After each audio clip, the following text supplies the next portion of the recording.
నమస్తే. ఎలా ఉన్నారు? బాగున్నారా? నేను మీ పద్మజ. ఈరోజు నేను మీకు ఈ వీడియోలో ఇన్స్టెంట్ గా చేసుకునే అల్లం పచ్చడి రెసిపీని చూపిస్తాను. ఎంతో కమ్మగా ఉండే ఈ అల్లం పచ్చడి నెల రోజుల పాటు నిలువ ఉంటుంది. పొద్దున్నే చట్నీల కోసం హడావిడి పడకుండా ఒకసారి చేసి పెట్టుకున్నారంటే ఈ అల్లం పచ్చడిని కమ్మగా లాగించేయచ్చు. ఈ టేస్టీ అల్లం పచ్చడి చేసుకోవడానికి ముందుగా ఒక 50 గ్రాముల చింతపండుని పిక్కలు నారలు ఏం లేకుండా శుభ్రం చేసుకొని ఒక బౌల్లో వేసుకొని వేడి నీళ్ళని ఇందులో పోసి ఈ చింతపండుని దాదాపు ఒక అరగంట పాటు నానబెట్టుకోవాలి. నేను చేసే అల్లం పచ్చడి మోతాదుకి 50 గ్రాముల చింతపండు వాడుతున్నాను. ఇప్పుడు స్టవ్ వెలిగించి పాన్ పెట్టుకొని అందులోకి 3 టేబుల్ స్పూన్ల దాకా పల్లి నూనెను వేసుకోండి. నూనె కొంచెం వేడవగానే అందులోకి 1 టేబుల్ స్పూన్ శనగపప్పు, 1 టేబుల్ స్పూన్ మినపప్పు, 1 టేబుల్ స్పూన్ ధనియాలు వేసుకొని స్టవ్ ని లో ఫ్లేమ్ లో పెట్టుకొని దోరగా వేయించుకోండి. ఇవి వేగడానికి కనీసం ఒక 5 నుంచి 6 నిమిషాల దాకా టైం పడుతుంది. స్టవ్ ని లో ఫ్లేమ్ లో పెట్టుకొని మాత్రమే వీటిని వేయించుకోండి. ఇవి వేగిపోగానే వీటిలోంచి కమ్మటి వాసన వస్తుంది.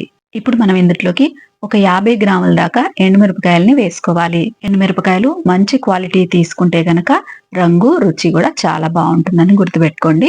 ఎండుమిర్చిని కూడా దోరగా లో ఫ్లేమ్ లోనే వేయించుకోండి. ఇవి వేగడానికి ఎంతో టైం పట్టదండి. ఒక్క 2 నిమిషాల్లో ఎండుమిర్చి వేగిపోతాయి. ఇలా వేగిపోయిన ఎండుమిర్చిలోకి ఇప్పుడు ఒక 50 గ్రాముల దాకా అల్లాన్ని శుభ్రంగా కడిగి చిన్న ముక్కలుగా కట్ చేసుకొని వేసుకోవాలి. అల్లంలోని పచ్చివాసన పోయేదాకా ఒక 3-4 నిమిషాలు వేపుకుంటే సరిపోతుంది. అల్లం కూడా చాలా తొందరగానే వేగిపోతుంది. నేను మీకు చూపించడం కోసం చాలా తక్కువ మోతాదులో పచ్చడి చేస్తున్నానండి. మీరు కనుక ఎక్కువ మోతాదులో చేసుకోవాలనుకుంటే నేను చూపించిన కొలతలన్నీ కూడా మీరు డబల్ గా తీసుకోండి.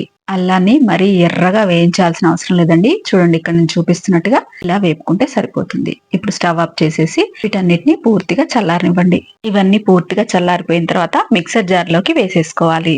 ఈ అల్లం పచ్చడి మా వసంత పిన్ని చేస్తుందండి. తింటూ ఉంటే ఏదో అల్లం జామ్ తిన్నట్టు ఉంటుంది. అంత బాగుంటుంది. ఇప్పుడు మనం ఇందులోకి 1 టేబుల్ స్పూన్ జీలకర్ర, ఒక 6 పొట్టు తీసేసిన వెల్లుల్లిపాయ రెబ్బలు, 1 టేబుల్ స్పూన్ ఉప్పు, అలాగే ఒక 100 గ్రాములు బెల్లం వేసుకోవాలి. 50 గ్రాములు అల్లం, 50 గ్రాములు ఎండుమిర్చి, 50 గ్రాముల చింతపండుకి 100 గ్రాముల దాకా బెల్లం వేసుకోవాలి. అరగంట ముందు నానబెట్టుకున్న చింతపండు అంతా కూడా ఇందులో వేసి ముందు ఒకసారి నీళ్ళేమీ పోయకుండా బరకగా గ్రైండ్ చేసుకోవాలి. చూడండి, ఇక్కడ నేను చూపిస్తున్నట్టుగా ఇలా గ్రైండ్ చేసుకున్న తర్వాత ఇప్పుడు ఈ పచ్చడిలోకి సరిపడా వేడి నీళ్ళని మాత్రమే పోసుకోవాలి. వేడి నీళ్ళు పోస్తేనే ఈ పచ్చడి నెల రోజుల పాటు నిల్వ ఉంటుందని గుర్తుపెట్టుకోండి. వేడి నీళ్ళు పోసిన తర్వాత ఇదంతా ఒకసారి కలిపేసి మళ్ళీ ఒకసారి మెత్తగా గ్రైండ్ చేసుకోండి. చూడండి, మన అల్లం పచ్చడి రెడీ అయిపోయింది. రంగు రుచి అలాగే సువాసన కూడా చాలా బాగుంటుంది. ఇన్స్టెంట్ గా చేసుకునే ఈ అల్లం పచ్చడికి తాలింపు అయితే పెట్టుకోరండి. మీరు కావాలంటే తాలింపు పెట్టుకోండి. ఇలా తయారు చేసుకునే ఈ పచ్చడిని అంతా కూడా ఒక గ్లాస్ జార్ లోకి గానీ బౌల్లోకి కానీ వేసుకొని 2 టేబుల్ స్పూన్ల పల్లి నూనెని కాచి గోరువెచ్చగా అయిన తర్వాత ఈ పచ్చడిలోకి పోసుకోవాలి. ఇలా పోసుకోవడం వలన ఈ పచ్చడి ఎన్ని రోజులైనా సరే ఫ్రెష్ గా ఉంటుంది. ఇంతేనండి, ఇన్స్టెంట్ గా చేసుకుని మన అల్లం పచ్చడి రెడీ అయిపోయింది. ఈ అల్లం పచ్చడిని వేడివేడి ఇడ్లీ, దోశ, ఊతప్పం, ఉప్మా దేంట్లోకైనా సరే ఈ అల్లం పచ్చడి అద్దరిపోతుంది. నేను చెప్పిన కొలతలతోటి మీరు ఒకసారి అల్లం పచ్చడిని ట్రై చేయండి. ఎంతో ఈజీగా చేసేసుకోవచ్చు. ఈ ఇన్స్టెంట్ అల్లం పచ్చడి రెసిపీ కనుక మీకు నచ్చినట్టయితే లైక్ చేయండి, షేర్ చేయండి, కామెంట్ చేయండి. ఇలాంటి మరిన్ని మంచి రెసిపీస్ కోసం నా ఛానల్ ని సబ్స్క్రైబ్ చేసుకోండి. మరో మంచి రెసిపీతో మళ్ళీ కలుసుకుందాం. అంతవరకు సెలవు. నమస్తే.